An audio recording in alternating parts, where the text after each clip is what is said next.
So this is going to kind of introduce us to youth development and then kind of throw in why nature should be part of that, even though you're probably not going to learn that in the classes you take. They probably won't talk about it. Yeah. So first of all, duh, we know we want to be active, and that's kind of what the HEPA thing was just talking about. Being active, so they recommend, what, 60 minutes at least a day of moderate to vigorous intensity. Isn't that what PE is supposed to kind of do in school? So kids get their heart rate going, and it's that good cardiovascular workout. So we want to be active for all these different reasons, and I'm not going to read through these, but it's a no-brainer. It's good for your health. When we take that activity outside, it amplifies the health benefits.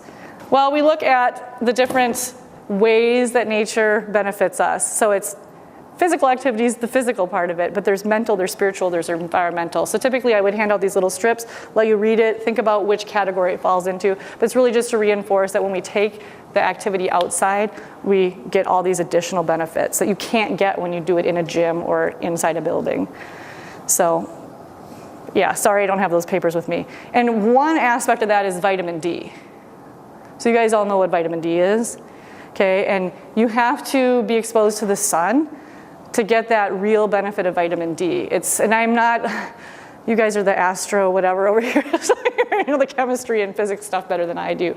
But it's something about the way, and what I read most recently was your skin, and anybody pipe in, if you guys know more about this than I do, your skin has to be exposed, I think it's at least 10 minutes to the sun, and it has something to do with the fatty tissues inside, and it starts to react, and there's a whole chemical reaction that takes place, and you start to process the vitamin D. It's really complex, actually, but it has to do with the sunlight. The sunlight triggers it. Another thing I was hearing was possibly the idea of the sun having to hit your pupils, too. So somebody asked once, what if you're wearing sunglasses? I'm like, I don't know. That's the researchers. I have no idea. But getting out into the sun triggers that whole processing of vitamin D, which is essential for a whole bunch of things. So this is just some examples of how vitamin D helps you. Helps you reduce your risk of the flu, your risk of cancer, chronic muscle aches, your risk of cardiovascular disease, risk of depression, risk of developing diabetes, risk of getting autoimmune disease, risk of osteoporosis. So I mean, all sorts of things related to vitamin D deficiency, which they say, right, living in Minnesota in the winter, we're all kind of vitamin D deficient. We can still get outside in the winter. We can. I know it seems a little scary when it's cold, but you're from Alaska, it's fun. There's some cool stuff you can do out in the winter time. So if you would have done the pre-training assignment, one of the videos was this TED Talk, okay? Go back and watch it, it's really cool. This lady's a pediatrician out in, I think, San Francisco area. She works with a lot of very low income, I think it's a highly Latino population, homeless families even, and she has begun prescribing nature. And they actually they got to the point, the clinic really started seeing the benefits of this. Her clinic, they actually have a ranger-led bus trip once a month through their clinic, where the bus comes to the clinic, there's a ranger on it, the families get on, they go to a park, they have a picnic. I'm like, how cool is that? She also talked about how each of in the hospital or the clinic where she works, they've converted each of their clinic rooms, patient exam rooms, where it has like a poster of a specific, I don't know if it's state parks in California maybe, and then some information about, as a family, what you can do at that state park. In the lobbyway, they put big sequoias, like paintings of sequoia trees and stuff. So they're really trying to get that idea of nature and helping to get people excited about exploring nature. But she talks a lot about the health benefits of it. And her video is the one that made me cry in particular. Some of the things she mentions in her video, they prescribe tree baths for de-stressing and enhancing creative thinking. And I can't remember if it was like 10 to 15 minutes of just walking through a forest quietly. It's like, it just recharges you. And there's research behind that. Going out into nature, just observing the natural world helps you learn to coexist with other people and other species.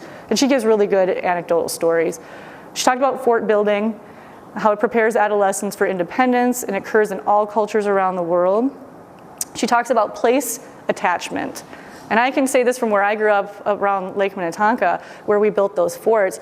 That's a special place to me. I've always wanted to go back and buy the house that I grew up in. They tore it down. They tore it down 2 years ago, and I literally started crying. I hadn't lived there since I was 14, but they say this place attachment, you become so connected to that place where you have these outdoor experiences that you form a bond almost like you would feel for your mother. And like if that place is destroyed, it literally tears you apart inside. That's powerful in that whole conservation realm of things. And then she talks about how we've evolved with nature. It's part of us, right? Can we really be healthy if we try to separate ourselves from it? So that video is really worth watching, and I think the link is on your flash drive.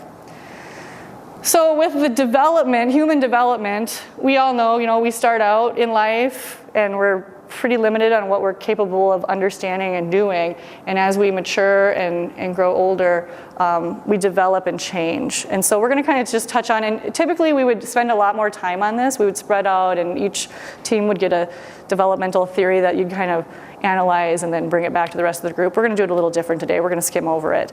And I kind of already said this too. Nature time's essential. This should be part of every youth development training for every agency. Unfortunately, it's not. We're going to skip that. So the ages and stages of development. Have you guys heard of that one? If you take child psychology, just basic, actually probably any psychology class, they're going to talk about that. Can you guys sum that up for me? Just if you were to try to describe to somebody, what does the ages and stages of development mean? You don't need to go into every age and stage, but what does it mean? What's that theory about?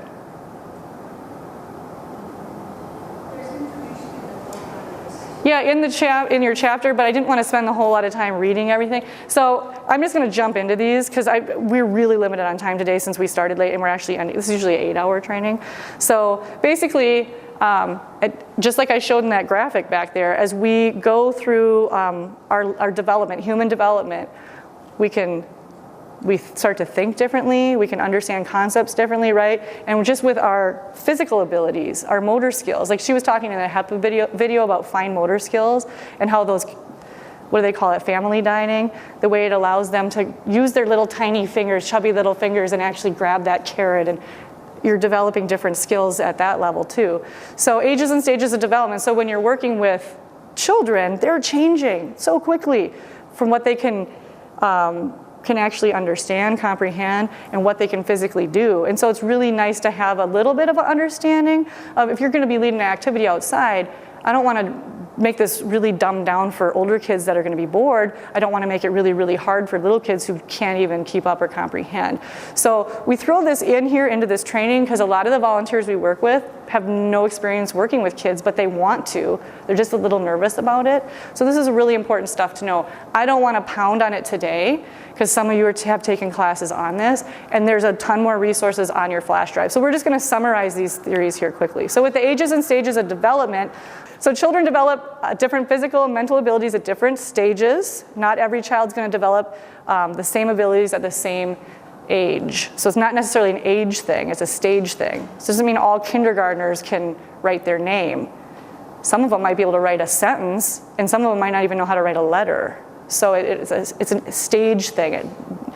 You can kind of say clump by ages around this age, they should kind of be able to do some of these things, but it's really an individual stage. So how do we apply this to leading programs for kids? So here's a couple things.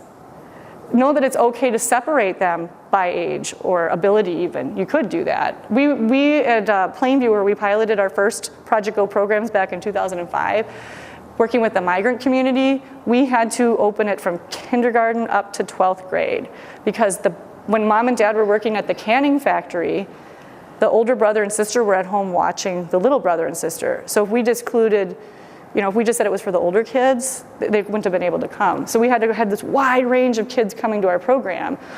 Whoa, how do you offer activities that are gonna really get kids engaged and excited if it's really dumbed down because you got the little ones and you have to keep it, you know what I mean? So we had to figure out ways to do this creatively. So you can separate based on ages to be able to offer more appropriate activities and experiences. What we found is we would use those older kids as leaders. So we would break up into small groups, and we'd have a few, maybe 2 older kids leading each group. There's also adult volunteers there, but we let those older kids kind of take the lead. So that was a really cool way to get those older kids engaged. And the little kids loved it because, you know, they look up to the older kids like, I'm going to be you someday. I want to be like you. And every once in a while, you might have one of those kids that lags behind in the developmental chart where they just need one-on-one.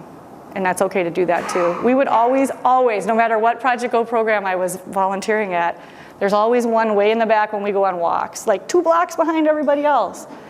And that's okay. So we would always have a volunteer that was back there, we're just taking our time. And I bet that kid got so much out of that one-on-one because they really got to be heard and ask questions and have kind of a better relationship with the helpers. Okay, another interesting theory out there that's one in the youth development realm, Maslow's hierarchy of needs. Cool, so yeah, basic needs are critical. They have to be met before a child can focus on the learning part of anything. So in our program setting, if you got kids that are hungry after school, they're gonna be thinking about much else besides their tummy growling. Or when you're doing, you know, an activity or a field trip, if somebody has to pee bad, they're probably not gonna be able to think about anything else but I need a bathroom. If they're too hot, if they're too tired, there's some key things in there that we need to make sure are taken care of before we can even head outside and do our activity. So that's some basic. Also, finding creative ways to explore the outdoor fears of participants, because if they don't feel safe, because safety is kind of one of those, right, second level there. If they don't feel safe, they're scared, they're not gonna have a quality experience.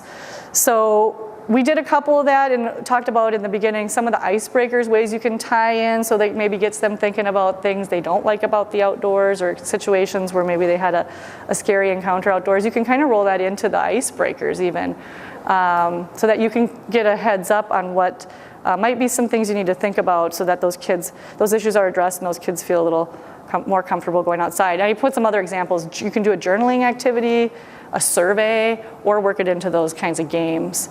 And this is the one I've always been drawn to the kids that are the naughty ones.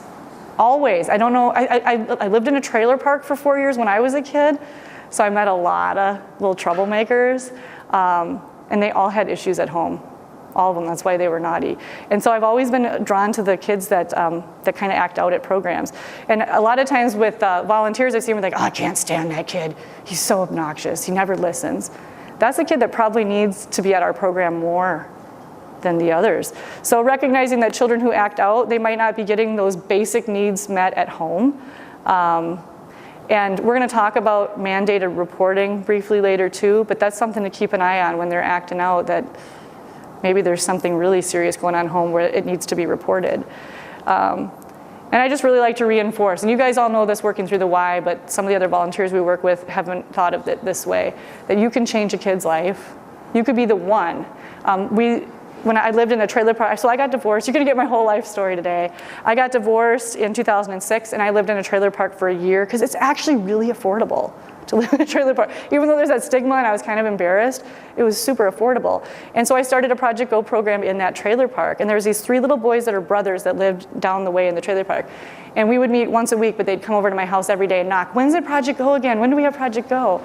And I was like, I said to my, my boyfriend at the time, I'm like, ew, these kids are really getting clingy. And he's like, that's a cool thing though, because they really feel safe and they feel like they're valued when they're at your program. And obviously they're not getting that at home.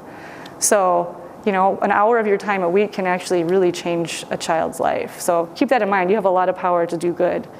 So this is another kind of developmental theory that the University of Minnesota Extension Service kind of coined.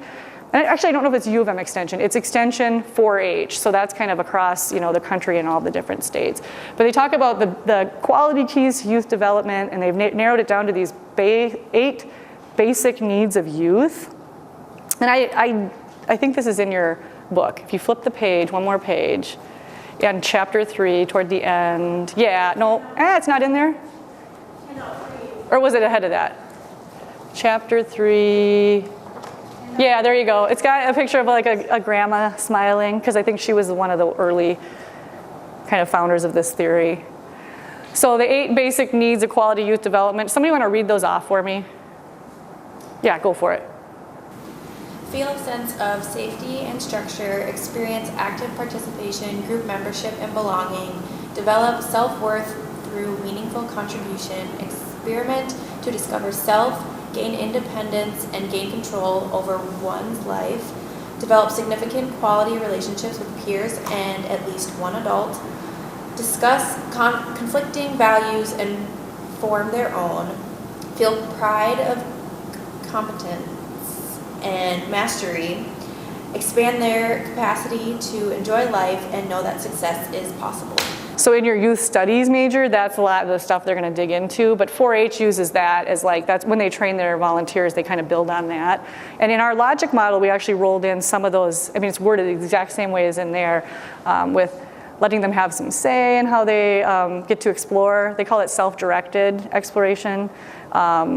And letting them kind of develop skills that they become masters of, because that gives them really like self-esteem and sense of pride, and it helps them to be more engaged.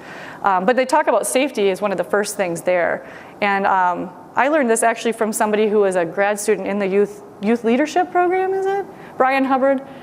So he's pretty active like statewide now with some Conservation Corps of Minnesota and some other programs, but he was on our board for a while, and he mentioned how, you know, youth in an after-school setting, you can actually do more damage to a child if that after-school program is poor quality. I mean, you can really do some damage psychologically to kids. And so safety is a really key thing, and it doesn't necessarily mean physical safety, but emotional safety. And so once again, lessons learned. I had a couple times where I didn't have the ratio of adults to kids that I should have. And this was according to Project Go. We wanted 1 adult for every 5 kids. That's not the state requirement. That's just what we say for a good experience. 1 to 5, you get more, you know, hands-on 1-to-1. And so there was a couple times where it was just me by myself with like 20 kids, and these are all school-age kids. So that's like at a daycare. That's what they'd have, 1 to 20. But I can't hear everything that's going on when I'm working with a kid, right? And so I got a call one night after one of our programs, and it was a police. This isn't funny, but it just makes me laugh. Nothing bad really happened. He's like, did you know that at your program today, one kid told another kid he was going to kill him? Like, no, I had no idea. And you know, kids, you know, they say stuff that they don't mean, but they take it really serious nowadays since school shootings and things. I was like, holy smoke. So then we had this big conversation within our program. If a kid hears something like that, you need to let me know right away. And that kid, we had to talk with mom and dad. I mean, that's like, if that ever happens again, you're never coming back to this program. Because safety, I don't want kids feeling like their life is in danger coming to this program. And so safety is really, really important. We want to make sure the environment is safe. Racism, bullying, that's right, 0 tolerance for any of that. And that's, sometimes there's no warning, you're done. What you just said, you're not even coming back. So, and you guys will have policies at your sites, and they'll, you know, have ways that you should handle that, but safety should be the utmost top importance. And then making sure there's some level of challenge. Opportunities where kids can learn something new skills. And that's one thing I like about this kind of a program, outdoor skills. There's so many new things to introduce kids to, and that keeps them engaged, because it's not like this boring thing they've done a million times. New outdoor things that they can master and become really good at. And I think each kid takes something different away. Over the course of a year, when I was leading Project Go programs, you know, pretty much every week we did something different. Some kid is going to get excited about fossils when we went and looked at fossils. This other kid's probably going to be excited about snowshoeing that we did. This other kid really got excited about the fishing. So there's opportunity to have these different types of activities, and each kid can take kind of a little different connection, I guess. Okay, another video you were asked to watch before today was this Nature Explorer video. We'll just do a quick recap, but once again, the link is going to be on your flash drive. Nature Explorer is a national program. I think it's part of the Arbor Day Foundation. So Arbor Day trees, you know, there's like plant a tree.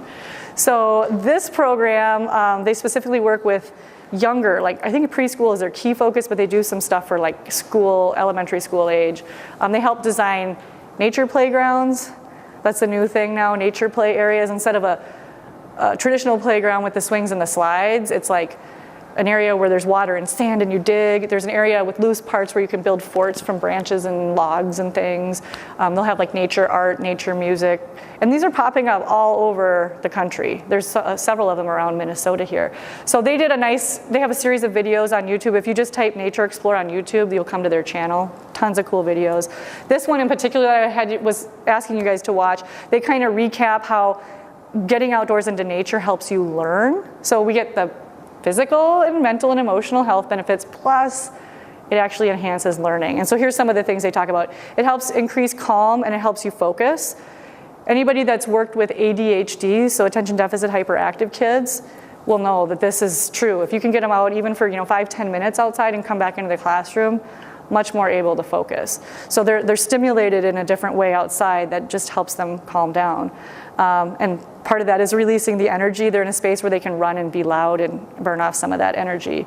Helps them develop large and fine motor skills, balance, and agility. They actually show in that video, these little preschoolers, they have these logs where they climb up and then one of the teachers holds their hand and they jump off the log, but they're learning to balance and stuff just playing on these logs. And it's like, you think, oh, it's just a wood pile, but for these kids, they're learning to walk on uneven ground and use muscles that they don't use inside.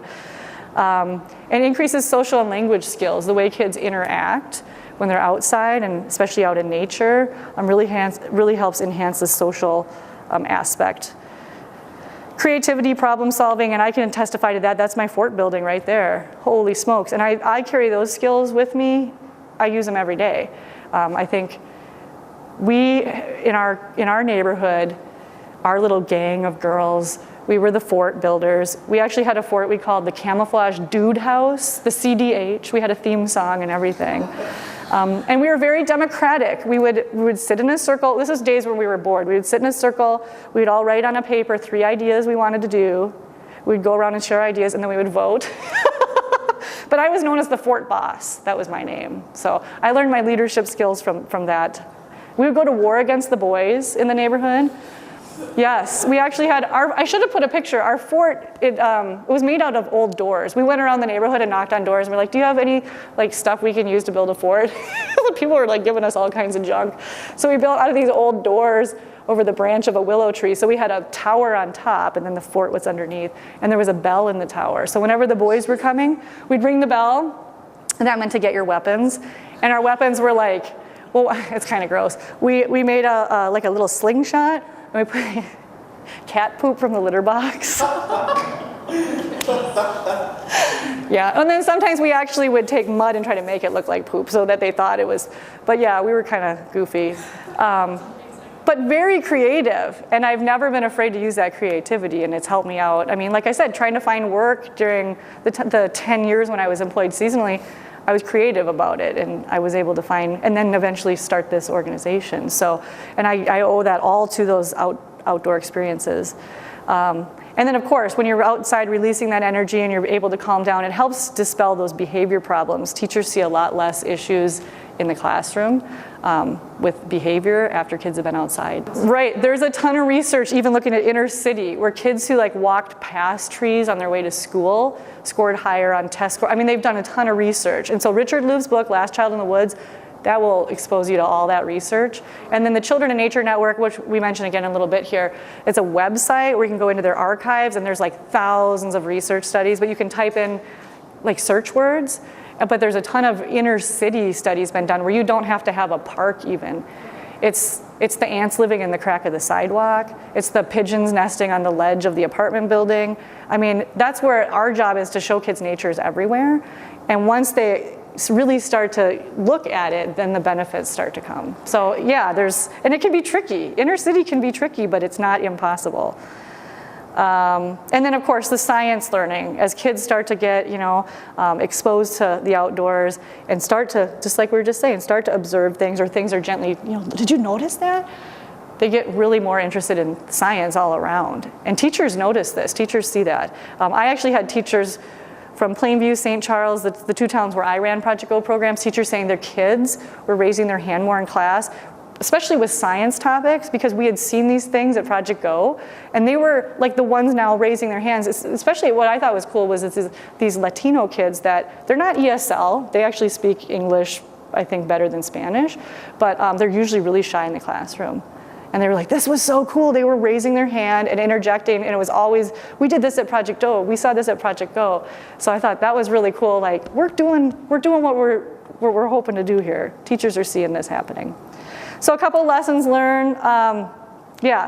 Basic principles, you gotta kind of consider that stuff when you're planning your programs. Like we were talking about ages and stages and making it appropriate for the abilities of the kids. And this is all self-explanatory, but yeah, once again, you guys have the power to really change lives here. So there's a ton of resources again for this chapter, prescription nature for kids.